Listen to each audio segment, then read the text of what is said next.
Hello guys, आज के इस वीडियो में हम सीखने वाले हैं the basic parameters in MRI. तो आज के इस वीडियो में मैंने 5 पैरामीटर्स कवर किए हैं। Slice thickness, slice interval, TR, TE and number of slices. यही जो मेन है, जो बिल्कुल बेसिक पैरामीटर्स हैं, ये 5 ही पैरामीटर्स होते हैं। इसके बाद नेक्स्ट सेकंड वीडियो में हम इसका दूसरा पार्ट्स लेकर आएंगे, लेकिन टीआर और टीई को समझना बहुत ज़रूरी है। तो आइए करते हैं स्टार्ट। तो सबसे पहले हम क्या देख रहे हैं, स्लाइस थिकनेस, जो कि हम सीटी स्कैन में भी पढ़ा चुके हैं। स्लाइस थिकनेस का मतलब क्या होता है कि जो भी आप इमेज बनाते हैं, इस इमेज की जो थिकनेस होती है, यानी कि ये जो थिकनेस है, इस थिकनेस को स्लाइस थिकनेस बोलते हैं ना। ये सबको मालूम होगा, लेकिन टीआर को समझने के लिए यहाँ से बहुत जरूरी है पढ़ना कि स्लाइस थिकनेस का मतलब ये होता है जो इमेजेस होती हैं उनकी जो थिकनेस होती है उसको बोलते हैं स्लाइस थिकनेस। स्लाइस इंटरवल या सीटी में बोलते हैं स्लाइस इंटरवल, और एमआर में बोलते हैं क्या, डिस्टेंस फैक्टर। यानी कि इमेज नंबर 1 और इमेज नंबर 2 के बीच का जो डिस्टेंस है उसको क्या बोलते हैं हम, डिस्टेंस फैक्टर। क्या बोलते हैं, डिस्टेंस फैक्टर। और सीटी में इसको क्या बोलते हैं, स्लाइस इंटरवल। ठीक है। नंबर ऑफ स्लाइसेस, इसको कवर कर लेते हैं अभी। नंबर ऑफ स्लाइसेस का मतलब क्या होता है कि कितनी इमेज है, 1 image, 2 image, 3 image, 4 image. Image को स्लाइसेस भी बोलते हैं, मैंने पहले बताया था। इमेज इक्वल टू स्लाइस, यानी कि कितने इमेज हैं, यानी कि कितने स्लाइस हैं। यानी कि सपोज करो जैसे आप एमआरआई ब्रेन कर रहे हैं, एमआरआई ब्रेन के T2 एक्सिल में कितनी इमेज है, 20। यानी कि नंबर ऑफ स्लाइसेस कितने हो गए उसमें, 20। तो 3 चीज तो बहुत इजी थी इसमें, स्लाइस थिकनेस, स्लाइस इंटरवल या distance factor, number of slices. ठीक है। अब आता है नंबर, क्या आता है, टीआर एंड टीई।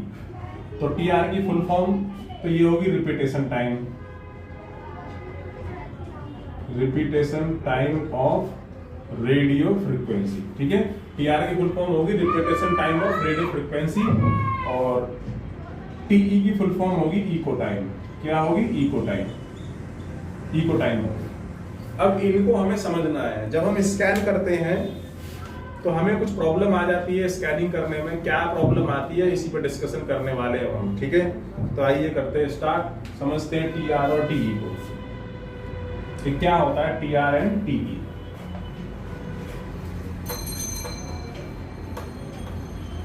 इसका फिजिक्स तो मैं नहीं पढ़ा रहा हूं टीआर और टीई का, बट एक मिनट के लिए फिर भी हमें टीआर की फिजिक्स छोटी सी देखनी होगी।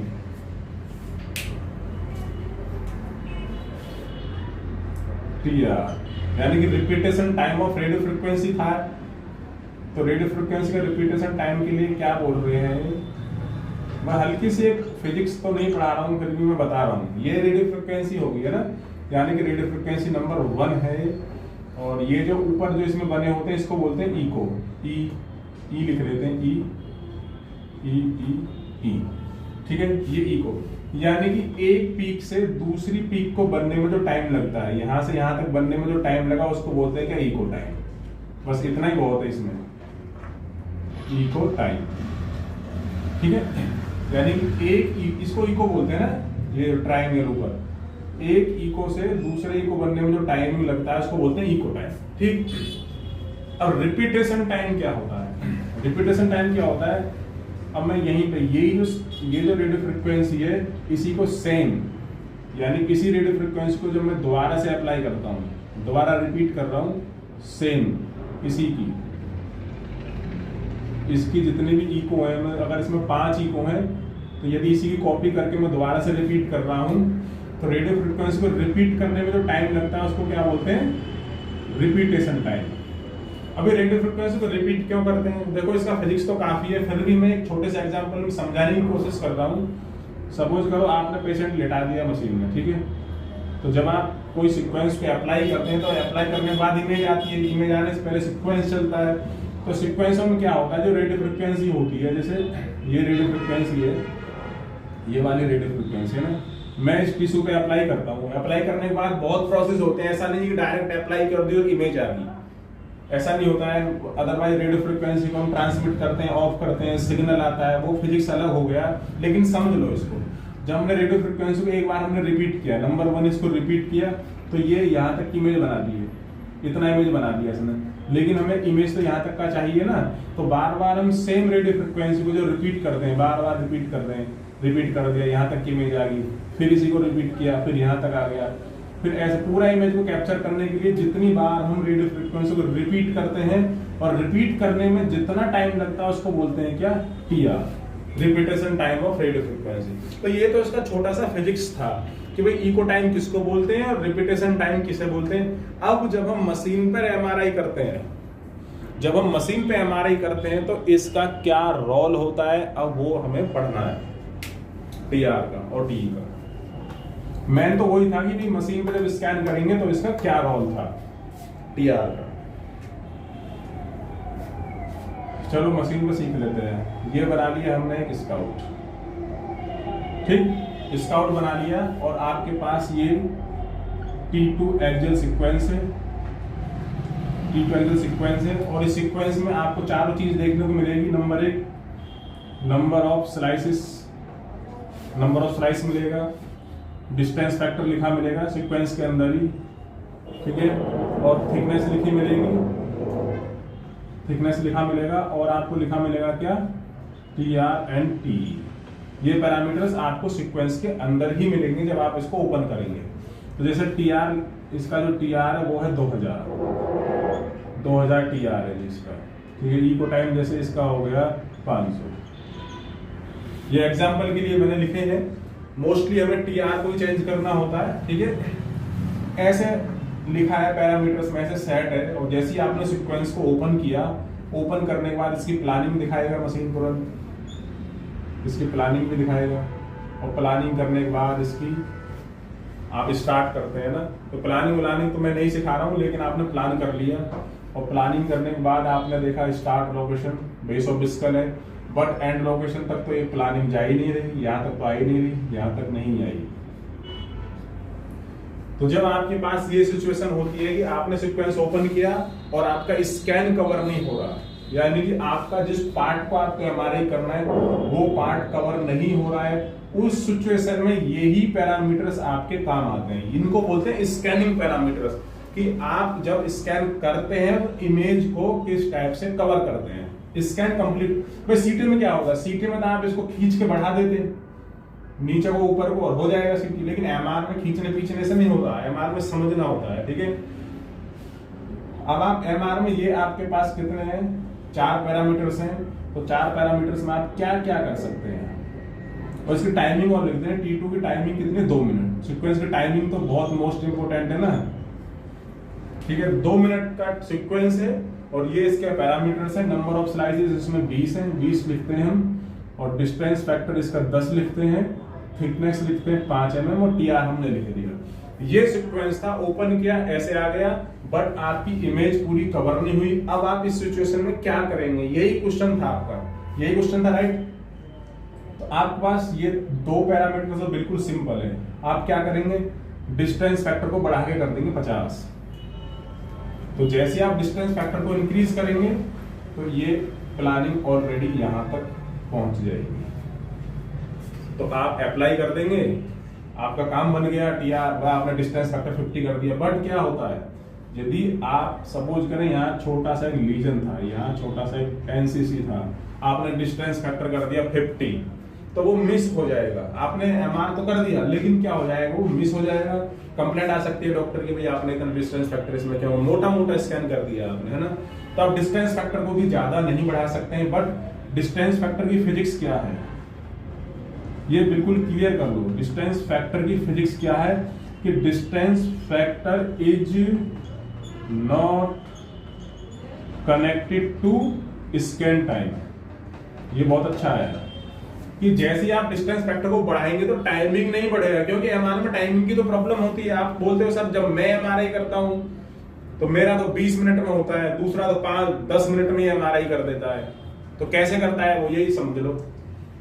तो डिस्टेंस फैक्टर टाइम से कनेक्ट नहीं है। आप कितना ही डिस्टेंस फैक्टर बढ़ाएंगे आपका टाइमिंग 2 मिनट ही रहेगा। क्लियर। डिस्टेंस फैक्टर पे कोई डाउट? डिस्टेंस फैक्टर का मतलब वही था, इमेज के बीच का गैप। और यदि आप डिस्टेंस फैक्टर को इंक्रीज करेंगे तो टाइमिंग इंक्रीज नहीं होगा। तो डिस्टेंस फैक्टर का काम इतना ही था, ठीक। अब बात करते हैं थिकनेस की।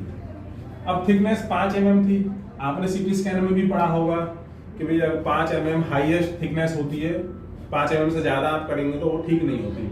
तो आप 5 mm से अगर आपको ज्यादा ही प्रॉब्लम हो रही है तो आप 6 mm कर देंगे जब आपको नहीं मालूम है कि आपको ये स्कैन कवर करना है, ये स्कैन कवर करना है तो आपने स्लाइस थिकनेस कर दी कितना 6 mm, 6 mm कवर कर दी। तो 6 mm जैसे ही कवर करेंगे फिर भी आपका स्कैन यहाँ तक पहुंच जाएगा। अब पढ़ लेते हैं थिकनेस की यानी स्लाइस थिकनेस की फिजिक्स क्या है। ये प्रैक्टिकल सिखा रहा हूं बिल्कुल मैं। Slice thickness is not connected to time. जब आप स्लाइस थिकनेस को इंक्रीज करेंगे तब भी आपका टाइमिंग नहीं बढ़ेगा। टाइमिंग कितना रहेगा 2 मिनट। क्लियर भाई, आपने डिस्टेंस पढ़ लिया, थिकनेस पढ़ लिया, ठीक है, ये दो तो क्लियर है। इनके बढ़ाने से टाइमिंग नहीं बढ़ता और स्कैन कवर हो जाता है, बट इनको आप ज्यादा नहीं बढ़ा सकते। क्लियर। अब आती है मेन बात किसकी, नंबर ऑफ स्लाइसेस कि जब 20 थे, अब मैं भाई किसी ने बोला है नंबर ऑफ स्लाइसेस 20 है, आप इसी को बढ़ाकर 22 कर लो, 24 कर लो, स्कैन कवर हो जाएगा। बट ऐसा करते तो हैं, लेकिन ऐसा करने से क्या हो जाता है, टाइमिंग हो जाता है 4 मिनट 6 मिनट, भाई यही प्रॉब्लम क्रिएट हो जाती है। तो इसको समझ लेते हैं ना, नंबर ऑफ स्लाइसेस। इसमें मेन था नंबर ऑफ स्लाइसेस TR, ये 2। इसके बाद फिर नेक्स्ट वीडियो में सिखाएंगे, इसको हम दोबारा से बनाना पड़ेगा। मेन TR को क्या समझना है, जो TR होते हैं ना सर, TR को तो नहीं समझ ही नहीं आ रहा TR, अभी 1 मिनट में समझ में आ जाएगा TR। ठीक, ये रही प्लानिंग, वही सेम प्लानिंग बना रहा हूं मैं यहां पर, ठीक। और ये जो स्लाइसेस हैं, ये जो स्लाइसेस हैं ये होगी कितनी 20 स्लाइसेस थी, ठीक है। और हमने TR लिखा था कितना, TR लिखा था 2000 और स्लाइसेस लिखे थे कितने 20। अब एक सबसे पहले चीज सुन लो, TR की फिजिक्स क्या है। TR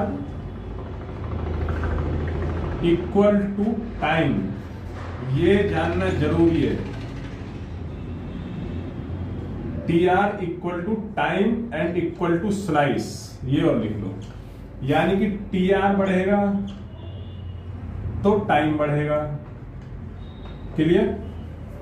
जब आप TR बढ़ाएंगे तो स्कैन टाइम बढ़ेगा, और इक्वल टू स्लाइस, यानी कि अगर आप स्लाइस बढ़ाएंगे, क्या बढ़ाएंगे, स्लाइस बढ़ाएंगे तो टाइम बढ़ेगा, टाइम बढ़ेगा तो TR बढ़ेगा। ठीक है। जब आप मेरी बात सुनो, यानी कि हमने लिखा TR इक्वल टू टाइम और इक्वल टू स्लाइस। जब आप TR को इंक्रीज करेंगे तो टाइमिंग बढ़ेगा। क्लियर। और अब आप स्लाइसेस को इधर से लिख देता हूं, इसको कंफ्यूजन नहीं होगा। यानी कि स्लाइस इक्वल टू TR और इक्वल टू टाइम, ऐसे लिख लो। चलो इसको, यानी कि आप स्लाइस बढ़ाएंगे तो TR बढ़ेगा और TR बढ़ेगा तो टाइम बढ़ेगा। ये फिजिक्स थी इसकी। इसका कंक्लूजन यही है कि आप स्लाइस बढ़ाएंगे तो TR बढ़ेगा और TR बढ़ेगा तो टाइम बढ़ेगा। ठीक है, एक तो ये हो गया। अब मशीन भी देखो बहुत चालाक होती है, सॉफ्टवेयर। मतलब आप स्लाइस बढ़ा रहे हैं, यानी कि स्लाइस कर दिया आपने 24, तो TR मशीन ने ऑटोमेटिक कर लिया कितना 3000 और टाइमिंग कर दिया 4 मिनट। जैसे ही आपने इस स्कैन को कवर करने के लिए 20 से 24 किया, तो मशीन ने जैसे 24 किया तो मशीन ने TR तो बढ़ा लिया और टाइमिंग भी बढ़ा लिया।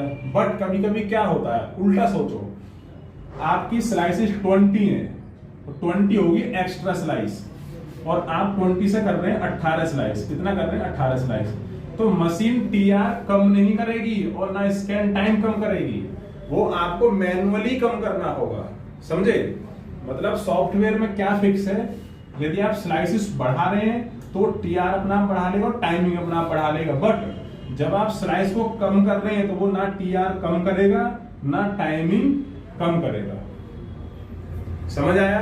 पहला क्या था, slice equal to TR equal to time. Slice बढ़ेगा TR बढ़ेगा, TR बढ़ेगा टाइम बढ़ेगा। क्लियर। अब जब आप स्लाइस बढ़ाते हैं तो मशीन ऑटोमेटिक टीआर अपना आप इंक्रीज कर लेती है और टाइमिंग अपना आप इंक्रीज कर लेती है। बट जब आप स्लाइसेस को कम करेंगे, सपोज करो कभी कभी क्या होता है कि ये ज्यादा आ गया, आप स्कैन कम करना चाहते हैं, तो जब आप स्कैन को नंबर ऑफ स्लाइसेस कम करेंगे तो टीआर मशीन कम नहीं करेगी, आपको करना होगा कम, और टाइमिंग भी आपको ही कम करना होगा। अब वो कैसे कम करना होगा, अब ये देख लो कि टीआर बढ़ाने में, स्लाइस बढ़ाने से टीआर क्यों बढ़ता है, ये पढ़ना है हमें। ठीक है, स्लाइस बढ़ाने से टीआर कैसे बढ़ता है और कितना बढ़ता है, ठीक, और कैसे आपको बेवकूफ बनाया जाता है जब आप कहीं नई ज्वाइनिंग पे जाते हैं, तब बहुत बेवकूफ बनाया जाता है इसमें टीआर के चक्कर में। अरे भाई टीआर को क्यों चेंज कर दिया, टीआर को चेंज ही नहीं करना था।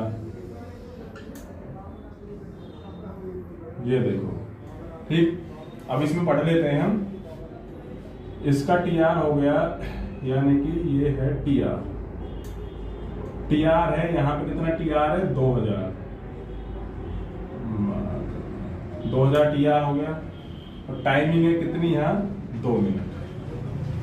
क्लियर, इसमें टीआर लिख लेते हैं 3000 और टाइमिंग है 4 मिनट। ठीक है, इसमें टीआर लिख लेते हैं 5000 और टीआर लिख लेते हैं, मतलब टीआर हो गया 5000, टाइमिंग लिख लेते हैं कितना 6 मिनट। ठीक, और अब लिखते हैं स्लाइसेस। इसमें स्लाइसेस हैं 20, स्लाइसेस 20, बस इसी को समझना है भी 2 मिनट। स्लाइसेस 20 और इसमें स्लाइसेस यानी 1 से 20 है, कितना है 1 से 20, और यहाँ है 1 से 30 और यहाँ है 1 से 40। ठीक है, ऐसे टेबल मशीन में ऐसे फिक्स होता है। कैसे फिक्स होता है कि भाई यदि आपने T2 एक्सियल का जो TR था, ये T2 एक्सियल सीक्वेंस थी ना, T2 एक्सियल जो सीक्वेंस थी, उसका जो TR था 2000 रखा था और 2000 पे 20 इमेज है। यानी इसका मतलब क्या है कहने का कि 2000 TR पर, यानी कि 2000 TR पर मशीन ओनली कितनी इमेज बना सकती है 20। कितनी इमेज बना सकती है 20, ये 20 इमेज बना सकती है मशीन ओनली।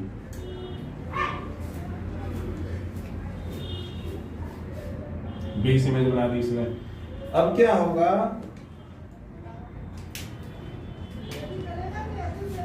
अब जैसे आपको स्लाइस नंबर 20 से स्लाइसिस नंबर 20 से जैसे ही आप क्या करेंगे, स्लाइस करनी है आपको 24 स्लाइसिस, आपको क्या करनी है 24।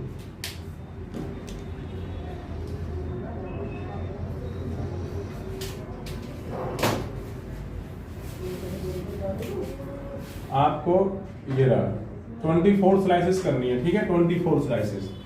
तो जैसे ही आप इस वाले कॉलम को क्रॉस करके इमेज, मतलब यहां से 1 से 20 इमेज बन रही थी, 20 इमेज बन रही थी। ठीक है, लेकिन अब आपने क्या बना दी 24।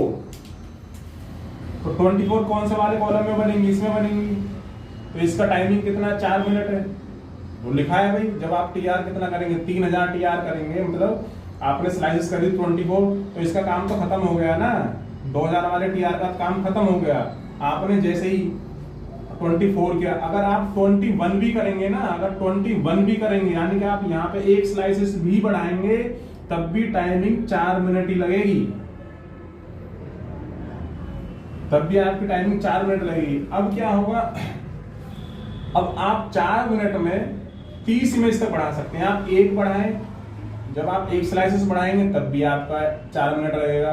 यदि आप 9 स्लाइसेस बढ़ाएंगे, 9 इमेज बढ़ाएंगे, तब भी 4 मिनट ही लगेगा, क्योंकि वो मशीन ने आपको कैपेसिटी दिखा दी ना कि 3000 पे वो 1 से 30 इमेज बना सकती है, और 20000 पे 1 से 20 इमेज बना सकती है, और 5000 टीआर पे 1 से 40 इमेज बना सकती है। अब आपको कंफ्यूजन कैसे क्रिएट किया जाता है, कैसे आपको बेवकूफ बनाया जाता है, देखो सबको पता होता है, जो एमआर सीख जाते हैं ठीक ठाक से, कि वो क्या करते हैं आपको दिखाने के लिए क्या करा जाएगा कि आप सोच रहे हैं यार जब मैं एक इमेज बढ़ाता हूं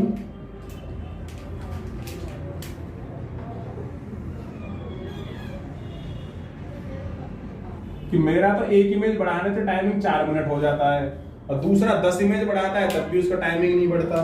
आप हमेशा कंफ्यूज रहते हैं फिर कि मैं तो यदि एक इमेज बढ़ाता हूं तब भी मेरा डबल टाइमिंग हो जाता है और दूसरा बढ़ाएगा 5 तो तब भी टाइमिंग नहीं होता। तो वो डिपेंड करता है इस प्लानिंग पर। ये जो प्लानिंग है आप प्लानिंग कर रहे हैं यहाँ पे, उस प्लानिंग में क्या होगा वो आपको डिसाइड करना है कि ये एरिया कितना है, ये वाला एरिया जो स्कैनिंग एरिया है वो कितना है। यदि वो एक स्लाइस में कवर हो रहा है और आप हाईएस्ट पे काम कर रहे हैं यानी 20 ऑलरेडी आपके पास इमेज है और आप जैसे ही 20 को क्रॉस करेंगे तो टीआर इतना चला जाएगा, टाइमिंग हो जाएगा 4 मिनट।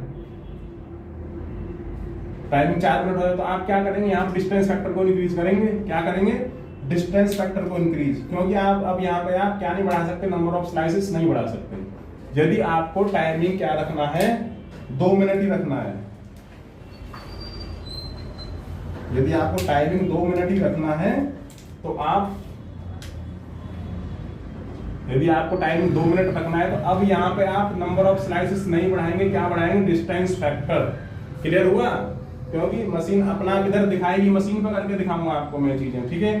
फिर आप 20 जब आपने इमेज ले लिया तो आप जैसे ही इसमें जाएंगे, एक इमेज भी आपने बढ़ाया तो टाइमिंग 4 मिनट हो जाएगा।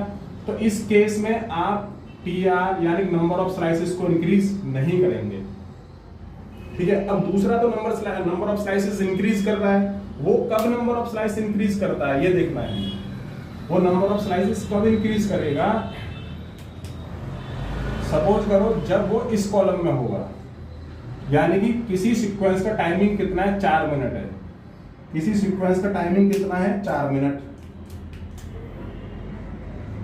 4 मिनट टाइमिंग है सीक्वेंस का। मैं ईस्टर सीक्वेंस यूज करता हूं, ईस्टर। अब देखो आपको कैसे दिखाई जाएगा। ईस्टर सीक्वेंस की टाइमिंग 4 मिनट है और नंबर ऑफ स्लाइसेस डाले किसी ने यहाँ पे 20, नंबर ऑफ स्लाइसेस 20 हैं। अब उसके पास 10 स्लाइसेस हैं, अभी 10 स्लाइसेस बचे हैं। अगर वो 10 स्लाइसेस भी बढ़ाएगा तब भी उसका टाइमिंग 4 मिनट ही रहेगा, समझे, क्योंकि उसके पास अभी 10 स्लाइसेस सेम है। लेकिन जब आप एमआरआई कर रहे थे आपके पास 20 स्लाइसेस की हाईएस्ट रेंज पे थे, लेकिन वो कहाँ है, वो लोएस्ट रेंज पे है अभी, कितना, 20। उसके बाद 10 स्लाइसेस अभी बचे हैं। यही तो प्रॉब्लम होती, बोलते हैं ना सर पैरामीटर समझ में नहीं आते, कब बढ़ाना है क्या नहीं बढ़ाना, वो हमें खुद डिसाइड करना होता है कि जो हम स्कैन कर रहे हैं वो हम कितनी रेंज पे स्कैनिंग कर रहे हैं, यानी कि मैं कब बढ़ाऊंगा नंबर ऑफ स्लाइसेस। क्योंकि जब मेरा सीक्वेंस का टाइमिंग 4 मिनट तो है, अब मुझे लग रहा है कि मैं 4 मिनट में मशीन 30 इमेज बना सकती है, लेकिन मैंने तो अभी 20 इमेज ही ली है, तो अब मैं और भी बढ़ा सकता हूँ, यहाँ 5 भी कर दूंगा, 25 में भी 4 मिनट ही रहना है, 29 में भी 4 मिनट रहना है। अब वो तुम्हें दिखाने के लिए क्या करता रहेगा, ये 3000 टीआर है, कभी इसको 27 कर देगा, 2700, कभी 2800, कभी 2900, टाइमिंग इतना ही रहेगा, 3000 है। मतलब वो हाईएस्ट 3000 है, यानी कि 2000 से 3000 के बीच में, यानी कि 2000 से आप करो 2100, 2200, 2500, 2600, तो आपकी टाइमिंग 4 मिनट ही रहनी है और नंबर स्लाइसेस आप 10 तक इंक्रीज कर सकते हैं। ये कंक्लूजन था इसका। सीधा जो मैंने पहले समझाया था, ऐसे डिवाइड होते हैं। मशीन में फिक्स होता है कि भाई 2000 टीआर पर मशीन 20 इमेज बना दी है और आप ऑलरेडी आपने 20 सेलेक्ट कर रखी है, 20 स्लाइसेस सेलेक्ट कर रखे हैं, तो उस टाइम पे आप डिस्टेंस फैक्टर को इंक्रीज नहीं करेंगे। अगर स्लाइस को इंक्रीज नहीं करेंगे, अगर स्लाइस इंक्रीज करना है तो टाइमिंग आपका नेचुरली इंक्रीज हो जाएगा। यदि आपने 4 मिनट वाली सीक्वेंस ले रखी है और उसमें आपने 20 इमेज डाली है, तो उसकी कैपेसिटी अभी बची हुई है 10 इमेज बनाने की, वो 10 इमेज और भी बना सकती है। तो ये आपको देखना है। तो ये था इसका मेन कंक्लूजन कि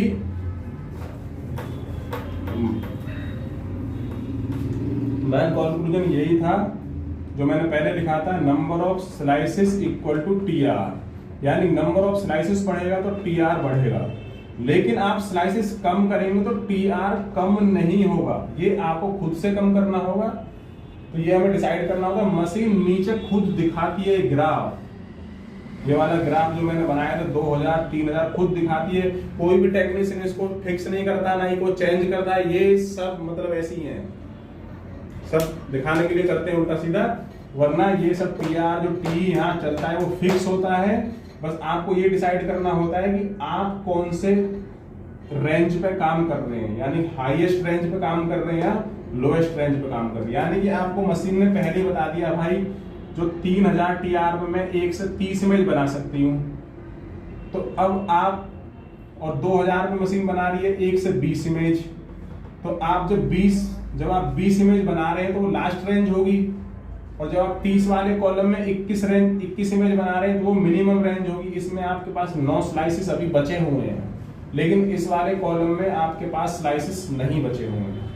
तो यही था दोस्तों इस वीडियो में। यदि इस वीडियो में कुछ समझने में आया है तो प्लीज़ इसको एक बार फिर से देखें और कोशिश करें समझने की, और फिर इसको मैं लाइव भी दिखाऊंगा आपको मशीन पर करके। Thank you.